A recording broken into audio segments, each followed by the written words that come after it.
Abonnez-vous à Kadjumbo TV et vous aurez de tout. Kadjumbo TV, c'est du travail. Abonnez-vous et faites abonner aussi les autres. Visiteurs et visiteuses, vous tous, hôtes des tout rangs, vous qui venez en Mbuji-Mayi et visitez la terre promise, voici un bon cadre pour votre repos, réflexion et quiétude. L'hôtel Gloria. L'hôtel Gloria, le meilleur de son genre et l'unique en sa qualité. Voici ce qu'organise pour vous l'hôtel Gloria. Hébergement avec 3 types de chambres, à savoir chambre simple, monobloc, appartement. En plus du logement, vous avez droit au transport des clients assuré depuis l'aéroport jusqu'à l'hôtel, le déjeuner, la connexion internet gratuite et fluide, une baignade à la piscine assainie. L'hôtel Gloria organise un service de restauration de qualité très rapide et méticuleux sur plusieurs points de vente que voici. À la terrasse VIP, au salon VIP et au restaurant avec des cordons bleus ou cuisiniers experts en cuisine de toutes les nationalités sur terre. L'hôtel Gloria organise également pour vous un service de blanchisserie avec son pressing ultra moderne qui répond aux exigences de nos aimables clients. L'hôtel Gloria organise pour vous un service de location des véhicules à un prix défiant toute concurrence. Une salle de spectacle pour toutes vos réunions et fêtes de mariage.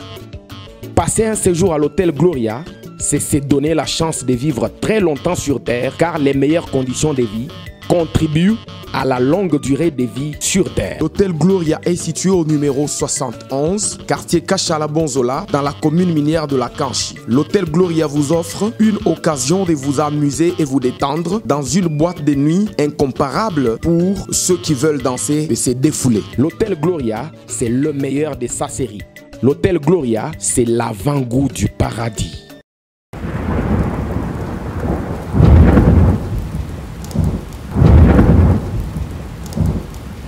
Hola, hola, hola, hola, hola. Dibadia Kumbani, Tango Zifweni, Ngonga Yangoyo et Telemi, Sanjoyo. Eh bien voilà, grande conférence débat sur le 3e testament, ou précisément Sangalubangu, Kasaiwa Balengela Bakushinta Dimino en Mbuji-Mayi, le véritable jardin d'Éden, terre promise. Thème, le monde nouveau sous la révélation de Mbaye Kazadin Kobong, Muntum Polondo, le Christ cosmique longtemps ignoré et mal connu. Date, samedi 24 avril 2021 de 14h à 17h. Lieu, grande salle de conférence du club MIBA. 2 sous-thèmes à l'ordre du jour. Sous-thème 1. 3e et dernière alliance de Dieu avec l'humanité conclue au cœur du Congo. Preuve de son authenticité et profondeur de sa mission. Waouh! Ici, il y aura un démantèlement de plusieurs mensonges millénaires infiltrés dans les 2 premiers testaments. Sous-thème 2. Kasai, seul testateur de la 3e alliance et véritable libérateur du Congo-Afrique. explosion de grands secrets et révélations inédites. Ici, il y aura le veille de conscience de Kassaïens sur les enjeux de l'heure, notamment révélations inédites sur leur vraie histoire falsifiée et cachée. Pourquoi nous a-t-on répété depuis belle lurette que cette province ne dirigera jamais le Congo? Qu'en est-il exactement de l'événement de décembre 2018? Bukalenga waluki di munkolo, sanga wa pinga ni muchikuku, mai aluki di kuvu mafumina. Waouh, vous découvrez également sur ce thème le véritable plan de Dieu derrière ces règnes d'un Kassaïen à la tête du Congo et de l'Afrique. Venez suivre de grandes révélations hyper importantes sur l'avenir du Kasaï et du Congo-Afrique. Eh oui, Kasaï, terre élue par l'éternel Dieu et porteuse d'un grand message divin pour le salut du Congo-Afrique et de l'humanité tout entière. Prenez rendez-vous, une manifestation à ne pas rater. Pour tout contact, 081 650 14 65, 085 089 20 62. C'est l'heure de la vérité avec le Troisième Testament. Soyez le bienvenu. Bonsoir chers internautes, amis de notre télévision. Nous vous faisons savoir d'un cœur plein de joie que vous avez été beaucoup pour nous. Regardez comment vous nous donnez les abonnés. Regardez comment vous nous défendez quand il y a des tracteurs qui ne veulent pas que nous parlions d'une certaine vérité profonde, longtemps cachée. Vous nous défendez toujours. Ça nous va droit au cœur. Ici, je ne voudrais pas tarder à vous dire, likez mes émissions, cherchez les nouveaux abonnés pour moi. Je voudrais vous expliquer que dans l'union sacrée que nous défendons avec toutes nos énergies, excusez-moi, il y a beaucoup de traîtres, beaucoup de tops et beaucoup de profiteurs. Mais le plus grand nombre, dans la stratégie de ceux-là qui appartenaient à Kabila,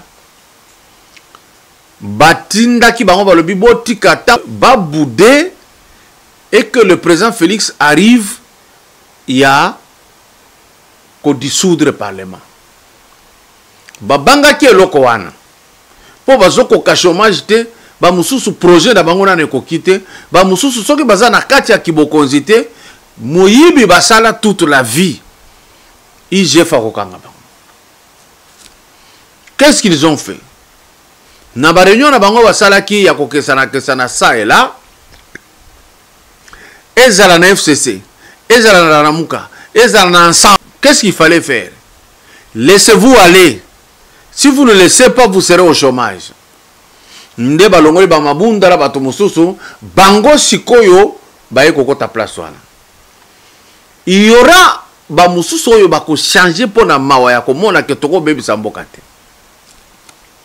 Ba mususu ba mesana corruption, concussion, vol, détournement bako tika la jamais ko changer te parce que baye kuna ko sanine. Baye ko sala santé financière, bazo mbongo oyo tango toko koma na moment élection 2023 bako sangana bobo sanate li solo na pesa kibino ya mafuta na mai. Déjà, il ba ministre, ba mandataire, bako se retrouver que bako lia mbongo na makasi oyo nyonso ba yibaki longtemps, d'où il fallait rester toujours na kati ya union sacrée, bazwa ka salaire na bango, basala ka ba cotisation na bango pour que ba combattre le président Félix Tshisekedi na 2023. Beaucoup zala surpris à comment que oh on dit vraiment nyonso zala ko ça c'est pour arriver à ça, je vous dis vrai. Donc belé bazawana aiba mingi asala makambo belé ya mingi ya mabe alors alingaka asala kaka na kati ya ministère alingaka kaka asala na kati ya assemblée sénat pour que azana immunité moko boy. 2 ezana ba oyo donc première catégorie wana baiba ba boya ka kozala simple citoyen ba ko récupérer bango avec facilité après passage à IGF. Police a kozwa bango sur demande ya parquet avec facilité. Bango bayaki parce que baza posa na mbongo ya bango kolia na ya ko sangisa mukolo e ko beta piololo pour ko sa l'élection babuni. One est le premier problème. Deuxième, Rapport il y a mercredi lobby. Dans ce qui concerne Covid-19. Bravo, bravo, professeur Mouyembe. Bravo, Eteni Longondo. Parce que rapport Nabino et lobby boye. 69 cas guéris et 69 nouveaux cas testés positifs. Merci beaucoup parce que vous guérir sans vaccin. Continuez de cette façon-là, Dieu vous récompensera. Parce que vous biki sarabango, le soleil vaccin, ça c'est votre rapport. Dans le rapport, on a besoin de près. Ba guérir, ba soigner bango ba yoki bien. D'où l'histoire vaccin, botika pembeni. Bande konangai, retenez une chose. Ba presse belé na Congo, y compris RTNC. Ba œuvre qui toko président de la République à Salaka. Ba diffusarango longtemps te, to ba diffusaka raté. Au commun, ba média tout parce que ba financer bango hein, c'est au moins nous avons commencé sans financement et puis tu continues à regarder dans moyen na biso moko par amour ya pays. Mais ba presse mususu, ba YouTube mususu, ezande ba chef oyo ba yebi que ba baby samboka oyo pour que ba faire laver entre la bango ba financer ba média wana. Na ba média wana okoyoka jamais bazolo baba œuvre président de la République azoko kisa na entourage na ye immédiat bango bazala kaka on a tué Ituri bakomi bango. J'ai fait ce constat même dans l'actualité.cd. ala kisaka très rarement ba œuvre président de la République azo sala yeo ya komaka bang kaka on a tué 3, on a tué 4, on a tué 5 ba média mususu ndenge moko. Deuxième sujet, basalaka. So ba monaki président Fandi, ta mususu azolongo la sapato. Ndelo ba ko diffuser mbango, ba bandi ko critiquer mokonzini akosala makambo aboye. Awa kaka fleur ya pamba pesa ki mwasi na ye tolala ki pongite. Mais awa Joe Biden akwei mbala mibale na passerelle pona ko mata d'avion, ba pression ne lobi angote. Kuna ba ko ki ko sala nyonso, ezaki toko. Mais ba boye lango kaka tata mokonzi mboka. C'est presse là-bas. Bakoyib sabinote. Bon, est-ce que faute la bango? Parce que ça presse oyo, ya bato ba iba trop na mboka oyo. Ba bebi sa mboka oyo. Nde bazo financer ango po bato ba bossa na bango. Biso to ko rappeler bato kaka. Faute peut-être ezali ya presse ya présidentielle yango moko et lo bakailo côté na ba œuvre mokonzi azo sala. Alors il faut réfléchir comment le faire. La presse présidentielle a tous les moyens de locomotion, de production, de consommables. Nous sommes que de simples communicateurs. Alors, les événements ne nous en voulez pas. Ici, émission Alelo Zari, la rage de perdre. Des titres, M. Alelo. Pourquoi je dis la rage de perdre? Bato belé oyo bazoko critiquer makambo belé zo lekawa surtout ce que moni oh to boy recensement oh biso 2023 kolekate oh pona nini bakoti na basijia na mbango en dehors ya banyongo bazwa kipa mindele vérité yango yo na bandi na Senko Église catholique. Depuis kaka mokonzi mboka azwa ebonga aboyi ba cotisation ya ba parents. Likambo liboso yango wana. Ya mi baleta ngoye kotia gratuité de l'enseignement. Wana ba pardonna qui était. Pourquoi? Parce que Église catholique na Rome bayebisa ba église ebele surtout en Afrique que boko banda ko se supporter binomoko. Mais il s'est avéré que l'église catholique a été très mal gérée dans le pays nabiso. azalaki na biloko ebele bamindele batikaka baprocure batikaka babilanga batikaka bainternet ya bien batikaka makambo ebele ya bien bacentre de santé tout ça mais ntango noir abandi kozwa yango kaka soki ekoti ale totikali na problème. Rome a constaté que bateau va comme dépendant éternel. Alors oui, chaque paroisse et ses joies, chaque église, il y a un pays catholique et musulman en charge bangomoko. Lokola baboya ki kosala musala ya bilanga po bateka kabalia baboya kotonga ba centre de santé belé po ekotela ka bango mbongo tango bato bazoya traitement. Baboya kosala l'activité neti ozaka na monastère côté ya campus. Moi j'allais là-bas les anzela ne mutopeki biso kokoma j'allais là-bas kosomba ba soso baza ko abattre ka boye bozui ye ba tomate bani baboya kosala misala wana ba se retrouver que ba na l'autre côté ba bandaki siko ko faire fonctionner église na ba cotisation ya ba parents na ba église ya ba école catholique conventionnelle. Bazalaki ko profiter kaka na mbongo l'état za ko pesa pour le fonctionnement bango baza ko zwa sikoyo ba leisa église mais na église yango ezaki ko leisa batutute parce que tribalisme contre l'église catholique ya matata. C'est comme ça que cette histoire se faisait. Maintenant tango ba ko loba kaka ba supprimer biloko mibale wana kanda ya makase bandi wana pour prouver ce que je suis en train de dire. Il faut découvrir que pour balayer cette église, il fallait être des malhonnêtes. Il fallait être des tricheurs. Il faut créer 9000 écoles fictives et existantes. Et ça, on a papier catholique à Yaka, la question que va faire une école. L'État joue un bon à l'église catholique.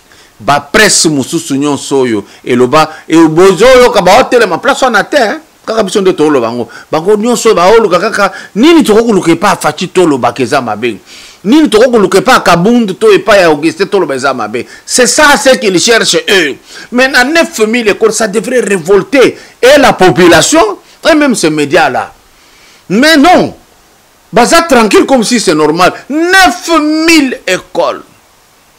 Sauf que par école les gens ont 20 enseignants fois 9000. Ça fait combien? Mbongo wana l'église prenait.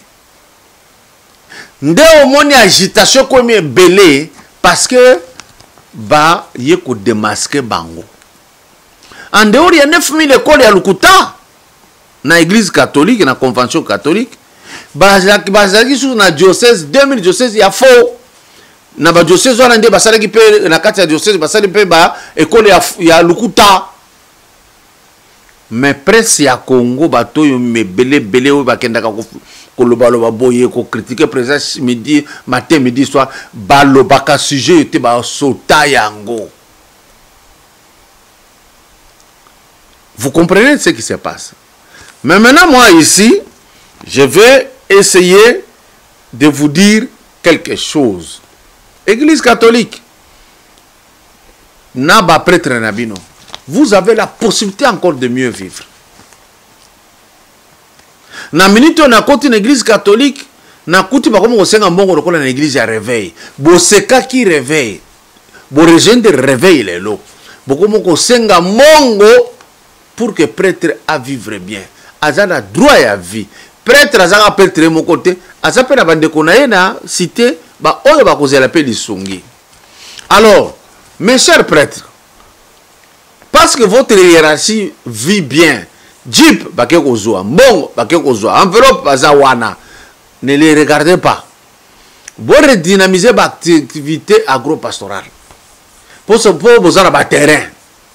Besoin que ça va procurer, c'est que tout ça que sommes ba manuel scolaire, et c'est que tout ça que sommes ba cahier à banana biso, et c'est que tout ça que sommes ba crayon, ba craie. Tout était là. Retournez ça, c'était votre grande spécialité. Vous vous occupiez de l'instruction.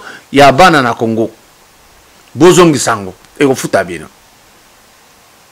Bosala na ba espace bozali na yango. Soki nyongo boko kozwa na ba banque. Cher prêtre. Na ba diocèse na bino. Bozo nyongo la banque. Botonga ba centre de santé moderne. Bo concurrencer ba HJ wana. bato bakobanda koya soin mbongo ekokota baprêtre bakozwa savon bakozwa badesodorisant bakozwa badra ya sika babiloko ya sika kofabrike bahostile kozwa bavin de messe bakobongisa babana banani bakovivre bien soki bosali activité na façon wana église ekozala sur ridicule te na ndenge bachef na bino na baotambola koluka bambongo na nko bakoti na politique babosani église mpo na nini lokoso ya mbongo. Vous avez la possibilité de créer. Parce que depuis que le Congo est Congo, les catholiques, vous allez créer. On s'est retrouvé là-dedans. Tokoti va procurer ton son biblique, on s'en attend. Tokoti va centre de santé, beaucoup de gens qui nous soignaient là-bas, c'était vous. Bah, école, on a bien équipé. Bah, tout ça, correctement. Les produits sur le marché, ça a donné meilleure impression. Simple à faire. Maintenant, na ba média oyo boya kola Sabino. Pour la nini ba média wana boya ka koloba. Eza mot d'ordre. Ya bato ba finansaka bango ba lobela yango te. Pourquoi? Parce que so ba lobela yango population ko yeba que président Félix a osala musala. Ba kolinga ye mingi na 2023 ko koma passe. Du bango musala bango eza kaka kola kisaka ba osala le côté. Même ça ezo le kaboye. Bango ba oloba te. Ba koloba makamu mususu. Parce que le mensonge est devenu leur deuxième nature. Par exemple, ndenge bazawana. Makambo recensement tozana ba métier à deux sortes. Ba métier noir na ba métier blanc. Ba métier wana balingi recensement te parce que okuta bango origine na bango surtout ba papa ba utaka bazaya musika, bazaya awate. Alors, comme ils ont des projections, il y a surtout au Songolo ba posta na recensement te. Parce que tant que vous posez ma question, village yo utawapi, merangyo yo, tout ça, ça va les gêner. Alors pour na bango, carte d'électeur, ça fait bonne affaire. Quand une carte d'identité qui découle d'un certificat de nationalité, bah kunate. Qu'est-ce que je veux dire par métier à Pembe? Bon, mon arabe tu vas à Pembe, boye, ndole métier. Mais métissage ezalaka na makila origine ya mutu mosusu aza noir aza na papa na ye éthiopien et puis maman na ye ya Congo abimi na ye mwindo mais aza métis noir bato wana nde bazoboya bakambo ebele na Congo balingi Congo eza na désordre parce que dans les désordres dans les décombres eux se retrouvent. Alors basala ba média oyo eza koloba makambo na mingi eza bango. Mais ba média la bango koki ko yebisa bino te train oyo Félix Asombi Tshisekedi président de la République Kabila ou mela depuis akota na ndenga longwe alongi angote Mobutu asombela biso de ba train akala ba lemba en Afrique du Sud. Mais le président Félix Tshisekedi asombi à Mombamba.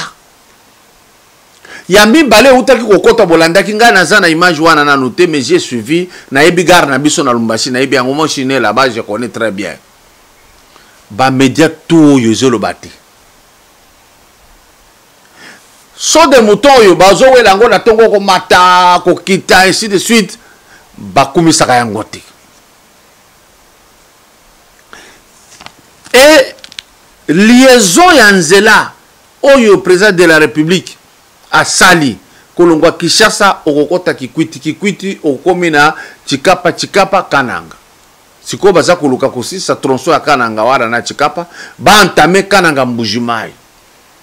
Ezali les images sont là, il y a photo mais la presse présidentielle qui a le moyen il y a kokende kuna neza kopesa ngote.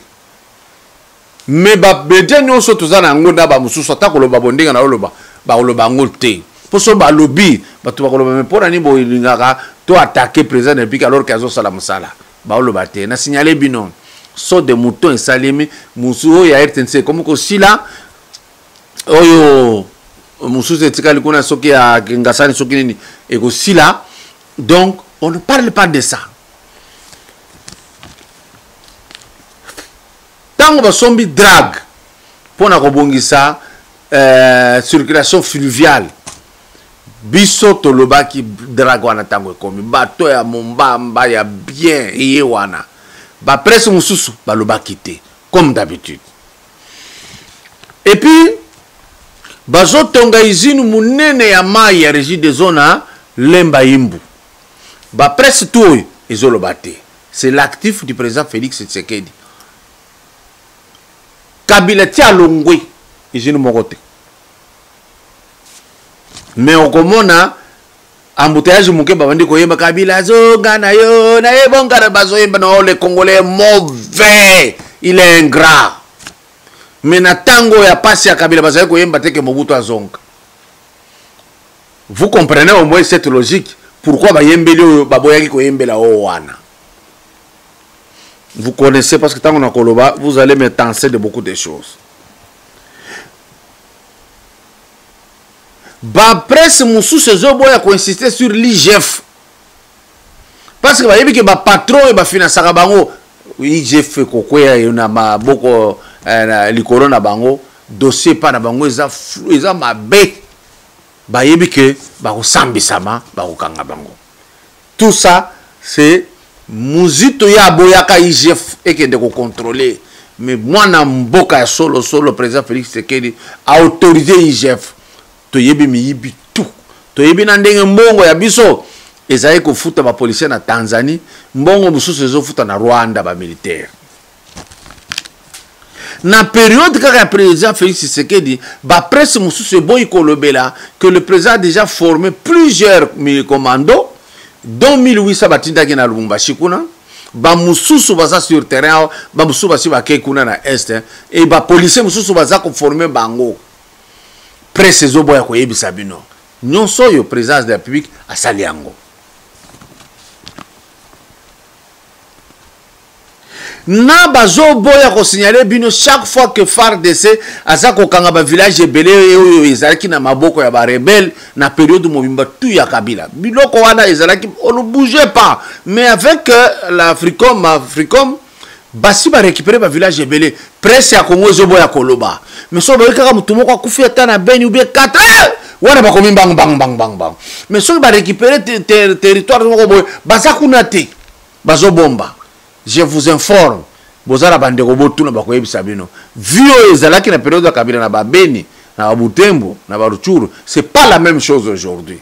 Amélioration est sur côté mais ce n'est pas total. Et Transco ya Mombamba ya sika keseni na Transco oyo elekaki ezalaki occasion oyo eza ya sika ya Mombamba.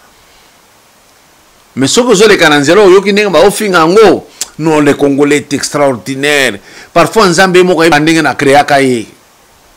Pourquoi? La haine, elle est très terrible, la haine.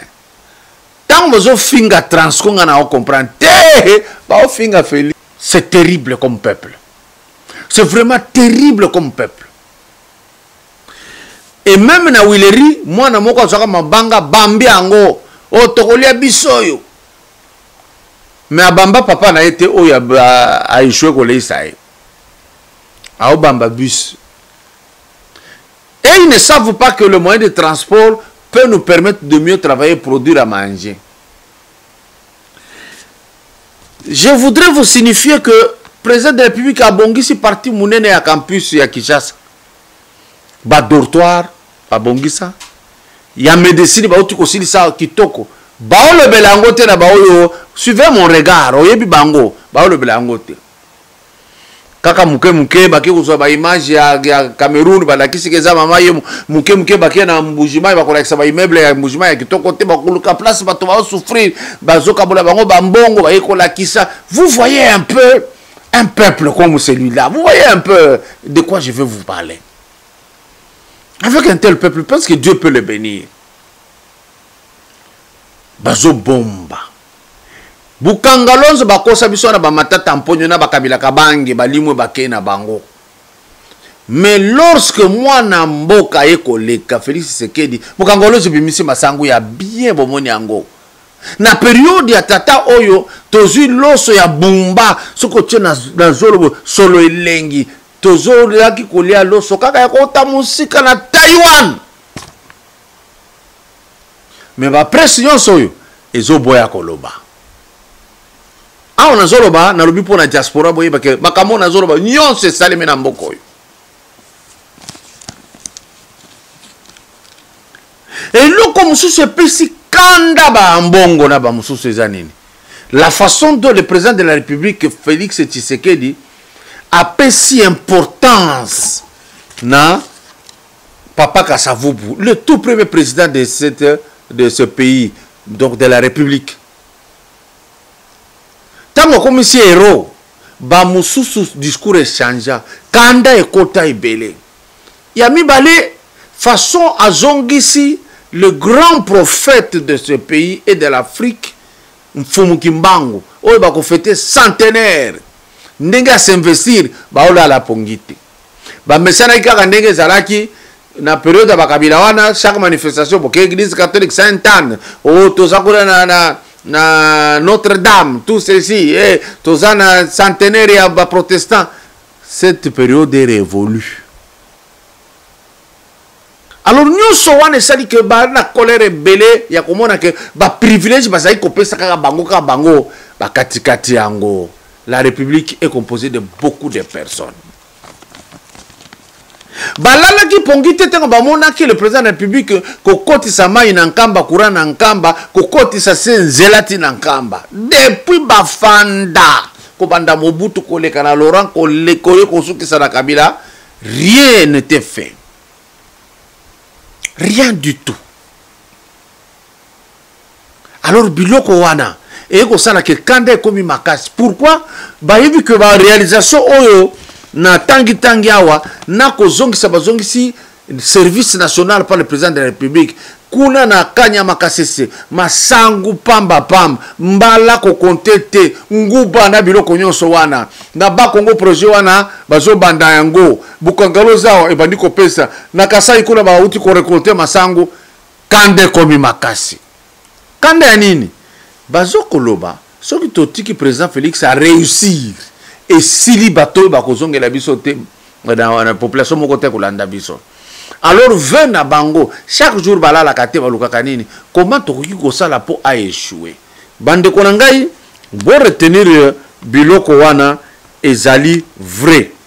Semko sikoyo akomo sala ba déclaration ba fait de route akomo ko kita kotoyo azako zela nini na suki siwana azako zela batinda armée to police et kende ko beta bango lokola Kabila za ko beta bango po bazwa makambo ya kokoma oyo France Inter akozwa yango en boucle na oyo TV5 akozwa po baloba violation massive des droits de l'homme.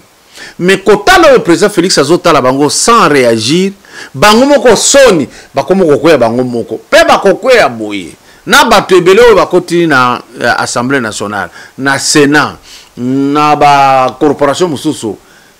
Vous le verrez, c'est lui et l'eau. Tokoyeba. Parce que tout de suite, il y a déjà plan. Tout de suite, il y a déjà kende. Mais président Zotala Raboye, net yuma moro.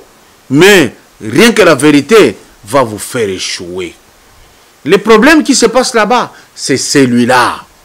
Campagne bazo sala awa nde angowana.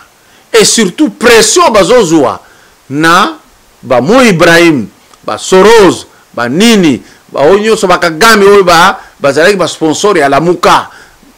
Mais nakamo kape ndenge balobaka oh Kagame azo diriger mboko faux. Kagame azalaki parmi les sponsors ya Lamuka na koya kotia ba image. Alors baza koboya échec. Visiteurs et visiteuses, vous tous, hôtes des tout rangs, vous qui venez en Mbujimaï et visiter la terre promise, voici un bon cadre pour votre repos, réflexion et quiétude. L'hôtel Gloria. L'hôtel Gloria, le meilleur de son genre et l'unique en sa qualité. Voici ce qu'organise pour vous l'hôtel Gloria. Hébergement avec 3 types de chambres, à savoir chambre simple, monobloc, appartement. En plus du logement, vous avez droit au transport des clients assuré depuis l'aéroport jusqu'à l'hôtel. Le déjeuner, la connexion internet gratuite et fluide. une baignade à la piscine assainie. L'hôtel Gloria organise un service de restauration de qualité très rapide et méticuleux sur plusieurs points de vente que voici. À la terrasse VIP, au salon VIP et au restaurant avec des cordons bleus ou cuisiniers experts en cuisine de toutes les nationalités sur terre.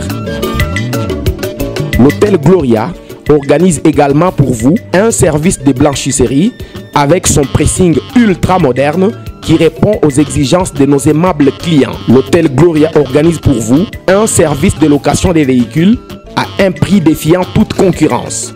Une salle de spectacle pour toutes vos réunions et fêtes de mariage.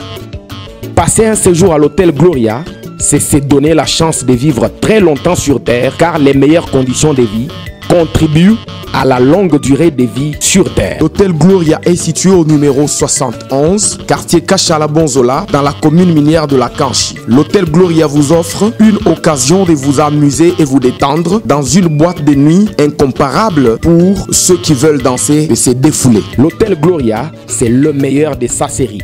L'hôtel Gloria, c'est l'avant-goût du paradis.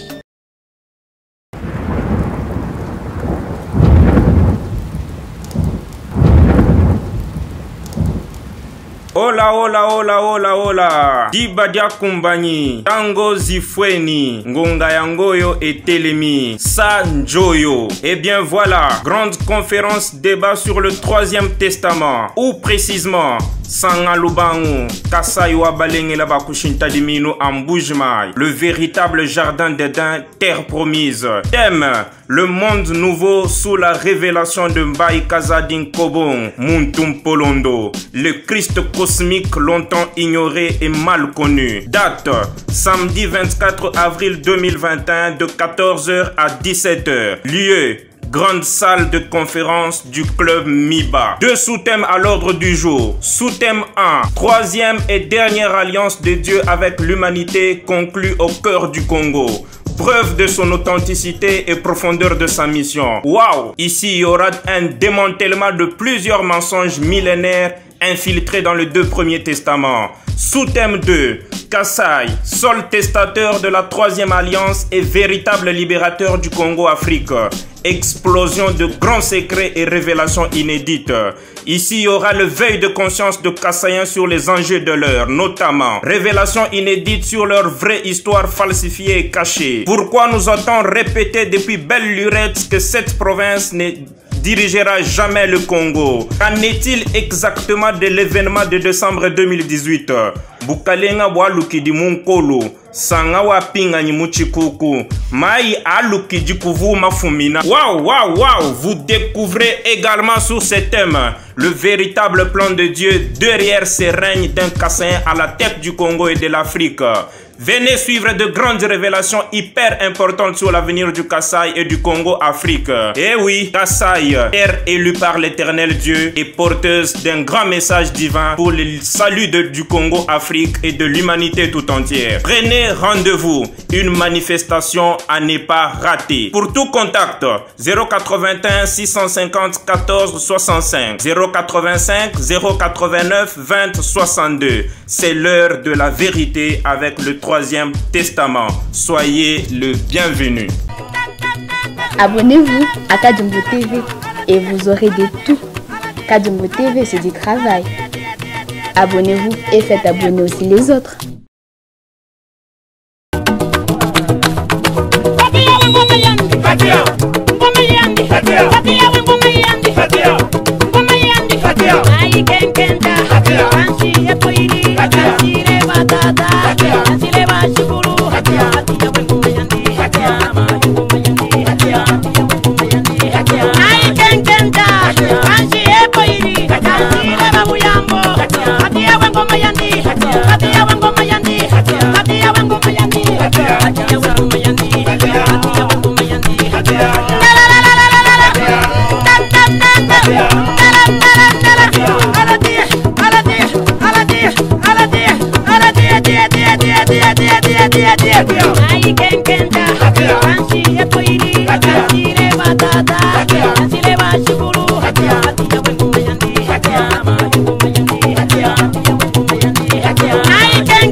Yeah.